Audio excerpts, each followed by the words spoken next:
Hello, good morning, good afternoon, good evening, whichever one you are watching for our first chapter of Harry Potter and the Sorcerer's Stone. Right, so like I promised everybody that we were going to read this, we are. We're just going to do it a little differently than we would have in class. All right, so we're going to start. I'm going to label each video by chapter, right? So it's easier to find. You'll have the link to the YouTube channel so you can find them, along with them being in Google Classroom, labeled correctly by chapter as well. So we're going to start off with Harry Potter. All right, and we're going to start off with chapter 1. All right. I also am going to have a link to a free digital version so you can flip through and read along as you listen to me. Right? So chapter 1, The Boy Who Lived. Mr. and Mrs. Dursley of number 4 Privet Drive were proud to say that they were perfectly normal. Thank you very much. They were the last people you'd expect to be involved in anything strange or mysterious, because they just didn't hold with such nonsense. Mr. Dursley was the director of a firm called Grunnings, which made drills. He was a big, beefy man with hardly any neck, although he did have a very large mustache.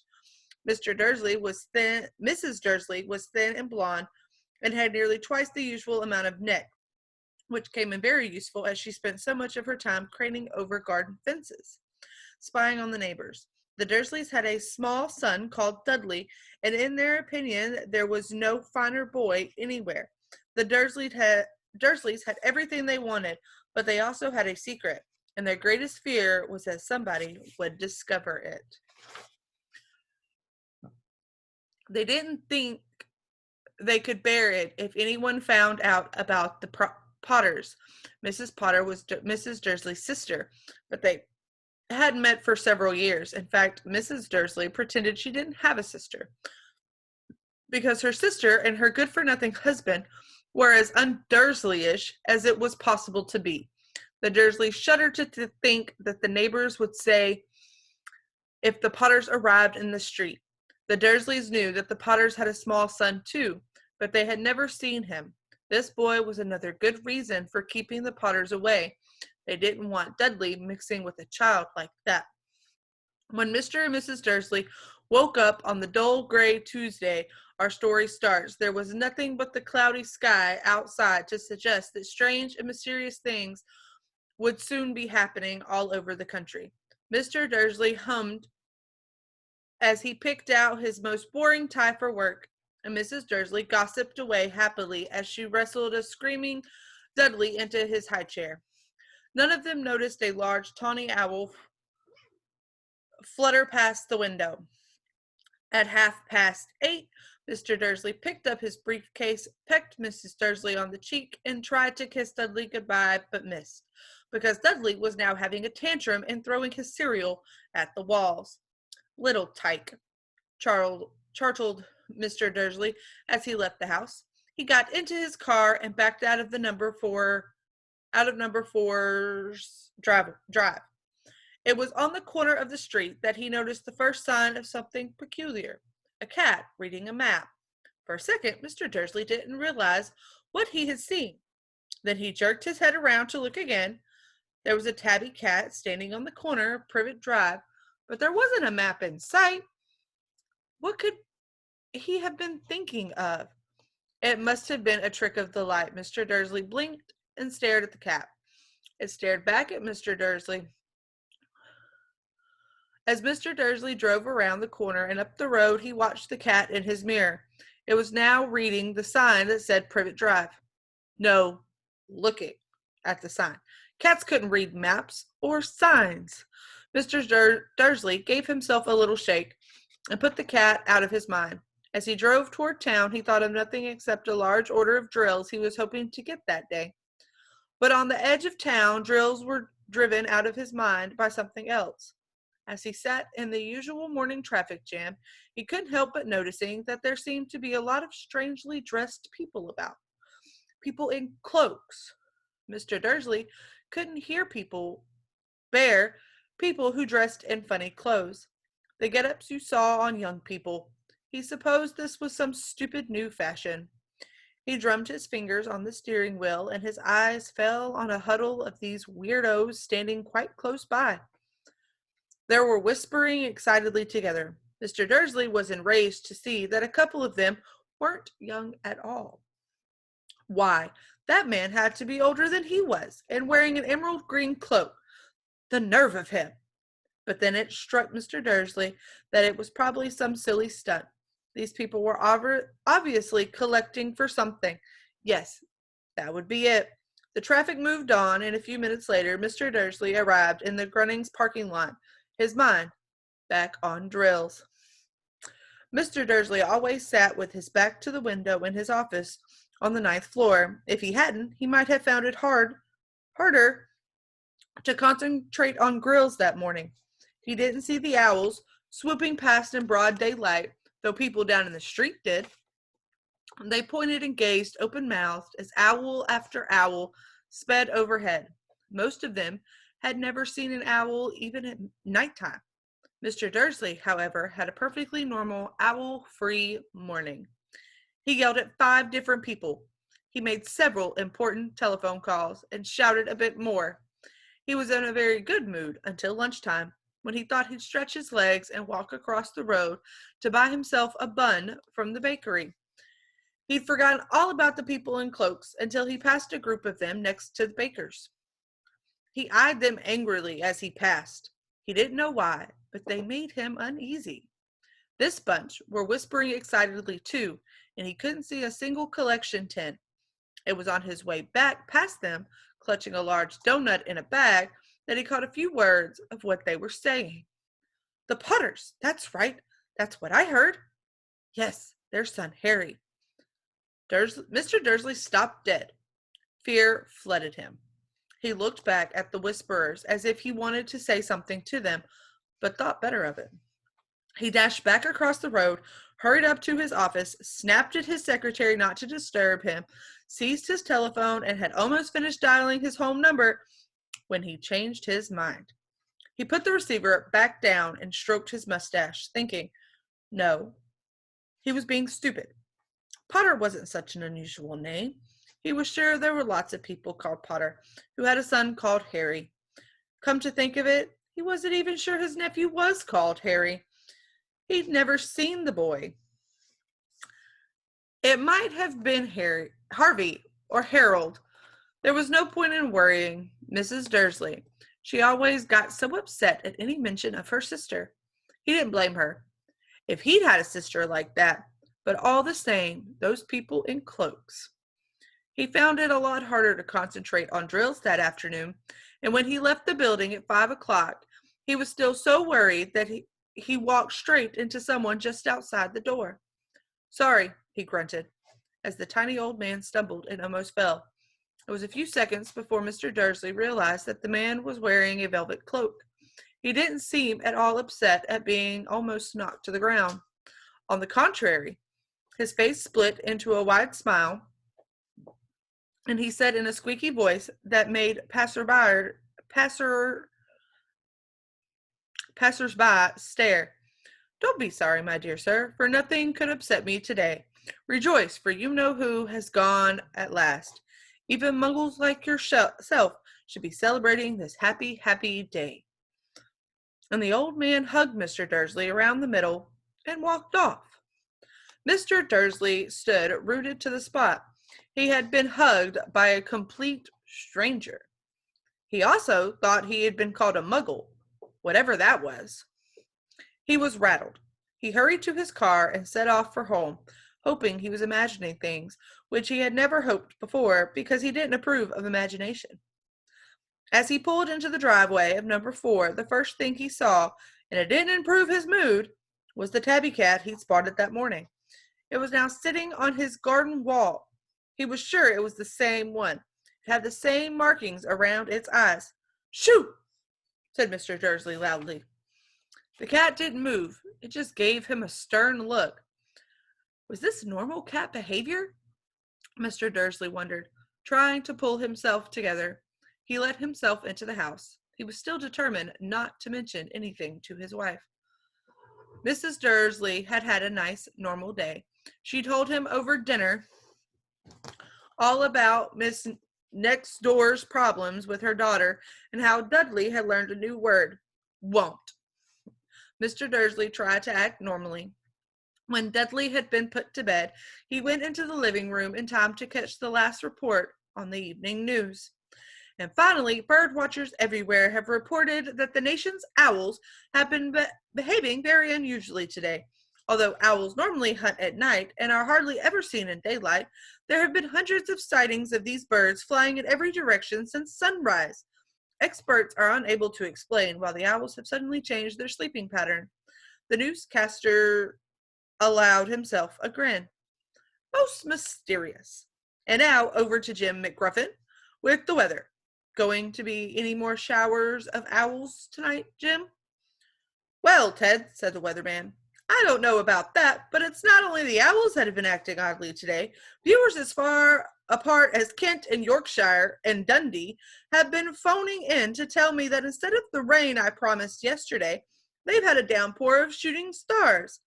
Perhaps people have been celebrating bonfire night early. It's not until next week, folks, but I can promise a wet night tonight. Mr. Dursley sat frozen in his armchair, shooting stars all over Britain, owls flying by daylight, mysterious people in cloaks all over the place, and a whisper about the Potters. Mrs. Dursley came into the living room carrying 2 cups of tea.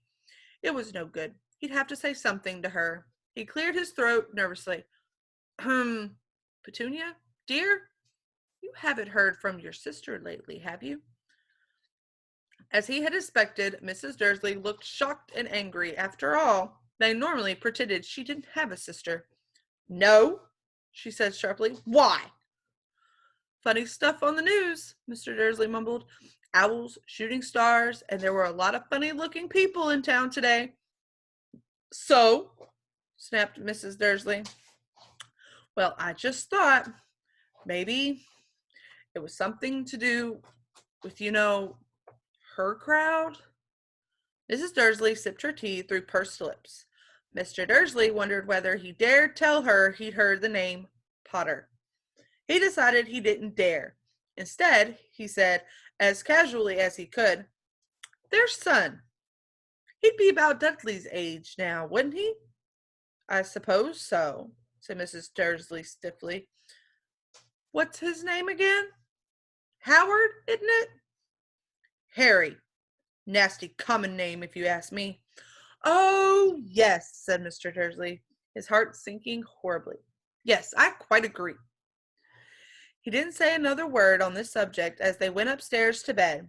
While Mrs. Dursley was in the bathroom, Mr. Dursley crept to the bedroom window and peered down into the front garden. The cat was still there.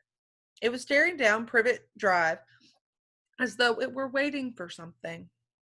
Was he imagining things? Could all this have anything to do with the Potters? If it did, if it got out that they were related to a pair of, well, he didn't think he could bear it. The Dursleys got into bed. Mrs. Dursley fell asleep quickly, but Mr. Dursley lay awake, turning it all over in his mind. His last comforting thought before he fell asleep was that even if the Potters were involved, there was no reason for them to come near him and Mrs. Dursley. The Potters knew very well what he and Petunia thought about them and their kind. He couldn't see how he and Petunia could get mixed up in anything that might be going on. He yawned and turned over. It couldn't affect them. How very wrong he was. Mr. Dursley might have been drifting into an uneasy sleep, but the cat on the wall outside was showing no sign of sleepiness. It was sitting as still as a statue, its eyes fixed unblinkingly on the far corner of Privet Drive. It didn't so much as quiver when a car door slammed on the next street, nor when 2 owls swooped overhead. In fact, it was nearly midnight before the cat moved at all. A man appeared on the corner the cat had been watching. Appeared so suddenly and silently you'd have thought he'd just popped out of the ground. The cat's tail twitched and its eyes narrowed. Nothing like this man had ever been seen on Privet Drive. He was tall, thin, and very old, judging by the silver of his hair and beard, which were both long enough to tuck into his belt. He was wearing long robes, a purple cloak that swept the ground, and high-heeled buckled boots.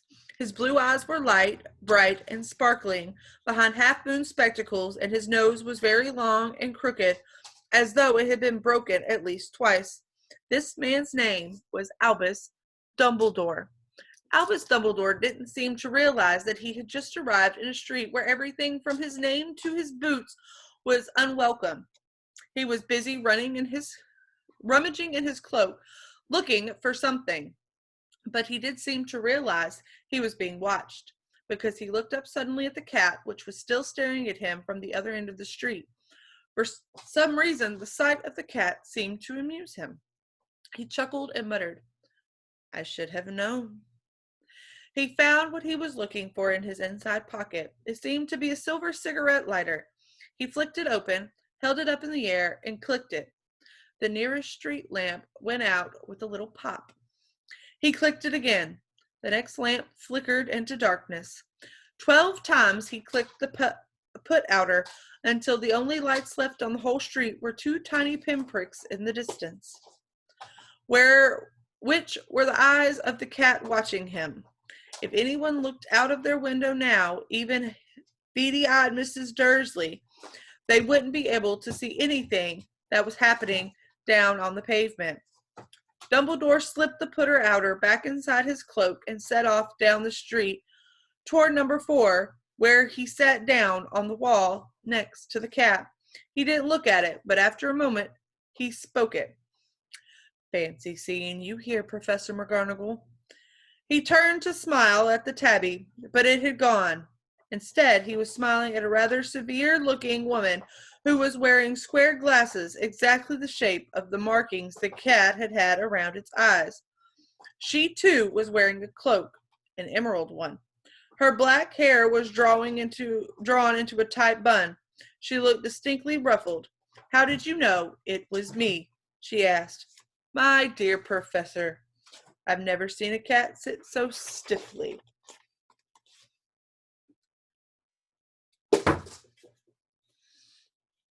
"You'd be stiff if you'd been sitting on a brick wall all day," said Professor McGonagall. "All day? When you could have been celebrating. I must have passed a dozen feasts and parties on my way here." Professor McGonagall sniffed angrily. "Oh, yes, everyone's celebrating all right," she said impatiently. "You'd think they'd be a bit more careful, but no. Even the Muggles have noticed something's going on. It was on their news." She jerked her head back at the Dursleys' dark living room window. "I heard it. Flocks of owls, shooting stars. Well, they're not completely stupid. They were bound to notice something shooting stars down in Kent. I'll bet that was Daedalus Diggle. He'd never had much sense." "You can't blame them," said Dumbledore gently. "We've had precious little to celebrate for 11 years. "I know that," said Professor McGonagall irritably, "but that's no reason to lose our heads. People are being downright careless, out on the streets in broad daylight, not even dressed in Muggle clothes, swapping rumors." She threw a sharp, sideways glance at Dumbledore here, as though hoping he was going to tell her something, but he didn't. So she went on. "A fine thing it would be if on the very day you-know-who seems to have disappeared at last, the Muggles found out about us all. I suppose he really has gone, Dumbledore." "It certainly seems so," said Dumbledore. We have much to be thankful for. Would you care for a lemon drop?" "Oh, what?" "A lemon drop. They're a kind of Muggle sweet I'm rather fond of." "No, thank you," said Professor McGonagall coldly, as though she didn't think this was the moment for lemon drops.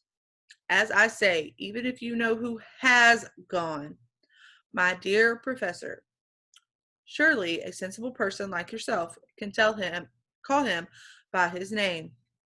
All this you-know-who nonsense For 11 years, I have been trying to persuade people to call him by his proper name, Voldemort. Professor McGonagall flinched, but Dumbledore, who was unsticking 2 lemon drops, seemed not to notice. It all gets so confusing if we keep saying you know who.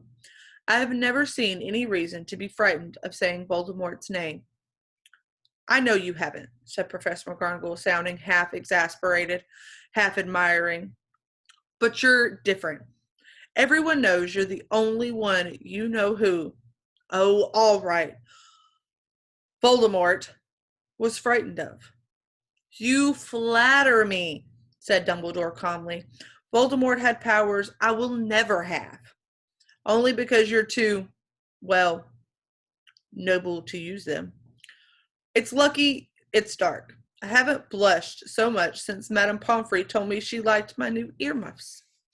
Professor McGonagall shot a deep look at Dumbledore and said, the owls are nothing next to the rumors that are flying around. You know what everyone's saying about why he's disappeared, about what finally stopped him. It seemed that Professor McGonagall had reached the point she was most anxious to discuss, the real reason she had been waiting on a cold, hard wall all day. For neither as a cat nor as a woman had she fixed Dumbledore with such a piercing stare as she did now. It was plain that whatever everyone was saying, she was not going to believe it until Dumbledore told her it was true. Dumbledore, however, was choosing another lemon drop and did not answer. What they're saying, she pressed on, is that last night Voldemort turned up in Godric's Hollow. He went to find the Potters. The rumor is that Lily and James Potter are that they're dead. Dumbledore bowed his head. Professor McGonagall gasped. Lily and James? I can't believe it. I didn't want to believe it. Oh, Albus. Dumbledore reached out and patted her on the shoulder. I know, he said heavily. Professor McGonagall's voice trembled as she went on. That's not all. They're saying he tried to kill the Potter's son, Harry. But he couldn't. He couldn't kill that little boy. No one knows why or how, but they're saying that when he couldn't kill Harry Potter, Voldemort's power somehow broke. And that's why he's gone. Dumbledore nodded glumly. It's true, faltered Professor McGonagall. After all he's done, all the people he's killed, he couldn't kill a little boy? It's just astounding. Of all the things to stop him. But how, in the name of heaven, did Harry survive? We can only guess, said Dumbledore. We may never know. Professor McGonagall pulled out a lace handkerchief and dabbed at her eyes beneath her spectacles.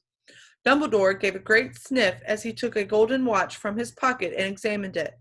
It was a very odd watch. It had 12 hands, but no numbers instead. Little planets were moving around the edge. It must have made sense to Dumbledore, though, because he put it back in his pocket and said, Hagrid's late. I suppose. It was he who told you I'd be here, by the way. Yes, said Professor McGonagall. And I don't suppose you're going to tell me why you're here, of all places. I've come to bring Harry to his aunt and uncle. They're the only family he has left now. You can't mean the people who live here, cried Professor McGonagall, jumping to his feet and pointing at number 4. Dumbledore, you can't. I've been watching them all day. You can't find 2 people who are less like us. And they've got this son. I saw him kicking his mother all the way up the street, screaming for sweets. Harry Potter, come and live here. It's the best place for him, said Dumbledore firmly. His aunt and uncle will be able to explain everything to him when he's older. I've written them a letter. A letter? Repeated Professor McGonagall faintly, sitting back down on the wall. Really, Dumbledore? You think you can explain all this in a letter? These people will never understand him. He'll be famous, a legend. I wouldn't be surprised if today was known as Harry Potter Day in the future. There will be books written about Harry, Every child in our world will know his name. Exactly, said Dumbledore, looking very seriously over the top of his half-moon glasses. It would be enough to turn any boy's head. Famous before he can walk and talk. Famous for something he won't even remember. Can't you see how much better off he'll be growing up away from all that until he's ready to take it? Professor McGonagall opened her mouth, changed her mind, swallowed, and then said, Yes. Yes, you're right. Of course. But how is the boy getting here, Dumbledore? She eyed his cloak suddenly as though she thought he might be hiding Harry underneath it. Hagrid's bringing him. You think it wise to trust Hagrid with something as important as this? I would trust Hagrid with my life, said Dumbledore.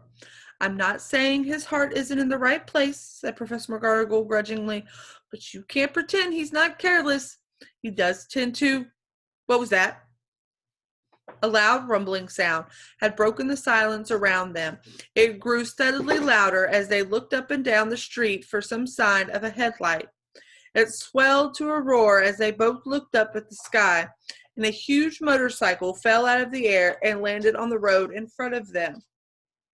If the motorcycle was huge, it was nothing to the man sitting astride it. He was almost twice as tall as a normal man, and at least 5 times as wide. He looked simply too big to be allowed, and so wild, long tangles of bushy black hair and beard hid most of his face. He had hands the size of trash can lids, and his feet in their leather boots were like baby dolphins. In his vast muscular arms he was holding a bundle of blankets. Hagrid, said Dumbledore, sounding relieved, at last. And where did you get that motorcycle? Borrowed it, Professor Dumbledore said, and the giant climbing carefully off the motorcycle as he spoke. Young Sirius Black lent it to me. I've got him, sir. No problems were there? No, sir. House was almost destroyed, but I got him out all right before the muggles started swarming round. He fell asleep as we were flying over Bristol. Dumbledore and Professor McGonagall bent forward over the bundle of blankets. Inside, just visible, was a baby boy fast asleep. Under a tuft of jet black hair over his forehead, they could see a curiously shaped cut, like a bolt of lightning. Is that where? Whispered Professor McGonagall. Yes, said Dumbledore. He'll have that scar forever. Couldn't you do something about it, Dumbledore? Even if I could, I wouldn't. Scars can come in handy. I have one myself above my left knee that is a perfect map of the London Underground. Well, give him here, Hagrid. We'd better get this over with. Dumbledore took Harry in his arms and turned toward the Dursleys' house. Could I say goodbye to him, sir? Asked Hagrid. He bent his great shaggy head over Harry and gave him what must have been a very scratchy, whiskery kiss. Then suddenly Hagrid let out a howl, like a wounded dog. Shh, hissed Professor McGonagall. You'll wake the muggles. Sorry, sobbed Hagrid, taking out a large spotted handkerchief and burying his face in it. But I can't stand it. Lily and James dead, and poor little Harry off to live with muggles? Yes, it's all very sad, but get a grip on yourself, Hagrid, or we'll be found, Professor McGonagall whispered, patting Hagrid gingerly on the arm as Dumbledore stepped over the low garden wall and walked to the front door. He laid Harry gently on the doorstep, took a letter out of his cloak, tucked it inside Harry's blankets, and then came back to the other two. For a full minute, the three of them stood and looked at the little bundle. Hagrid's shoulders shook. Professor McGonagall blinked fiercely, and the twinkling light that usually shone from Dumbledore's eye seemed to have gone out. Well, said Dumbledore finally, that's it. We've no business staying here. We may as well go and join the celebrations. Yeah, said Hagrid in a very muffled voice. I'll be taking Sirius's bike back. Good night, Professor McGonagall. Good night, Dumbledore, sir. Wiping his steaming eyes on his jacket sleeve, Hagrid swung himself onto the motorcycle and kicked the engine into life. With a roar, it rose into the air and off into the night. I shall see you soon, I expect, Professor McGonagall, said Dumbledore, nodding to her. Professor McGonagall blew her nose in reply. Dumbledore turned and walked back down the street. On the corner, he stopped and took out the silver put-outer. He clicked it once, and the 12 balls of light sped back to their street lamp so that Privet Drive glowed suddenly orange, and he could make out a tabby cat slinking around the corner at the under end of the street. He could see the bundle of blankets on the step of number 4. Good night, Harry, he muttered. He turned on his heel, and with a swish of his cloak, he was gone. A breeze ruffled the neat hedges of Privet Drive, which lay silent and tidy under the inky sky, the very last place you would expect astonishing things to happen. Harry Potter rolled over inside his blankets without waking up. One small hand closed on the letter beside him, and he slept on, not knowing he was special, not knowing he was famous, not knowing he would be woken in a few hours' time by Mrs. Dursley's scream as she opened the front door to put out the milk bottles, nor that he would spend the next few weeks being prodded and pinched by his cousin Dudley. He couldn't know that at this very moment people meeting in secret all over the country were holding up their glasses and saying in hushed voices, "To Harry Potter, the boy who lived." All right, end of chapter 1. We'll read chapter 2 next time. Bye.